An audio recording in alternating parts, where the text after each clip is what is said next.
চাঁদপুর শহরের একটি স্বর্ণ ব্যবসায়ী পরিবারের 4 সদস্য নিখোঁজ রয়েছেন বলে অভিযোগ তুলেছেন স্বজনেরা। নিখোঁজরা হলেন এসকে শিল্পালয়ের স্বত্বাধিকারী পিন্টু দাস, তার স্ত্রী রিমি দাস, বড় ছেলে দশম শ্রেণীর শিক্ষার্থী প্রিয়ম দাস ও ছোট ছেলে রূপম দাস। স্বজনরা জানান, গত 10 দিন ধরে পিন্টু দাসের দোকান বন্ধ রয়েছে। এ বিষয়ে পুলিশ জানায়, পিন্টু দাসের মোবাইল নম্বর গত 20 আগস্টের পর থেকে বন্ধ পাওয়া যাচ্ছে। পিন্টু দাস অনেকের কাছ থেকে ঋণ নিয়েছিলেন বলেও অভিযোগ উঠেছে।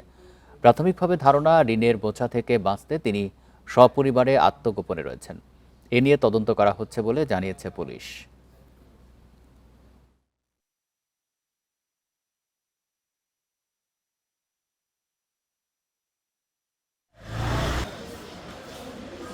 আমাদের প্রাথমিক ধারণা হচ্ছে তার সে আত্মগোপনে আছে।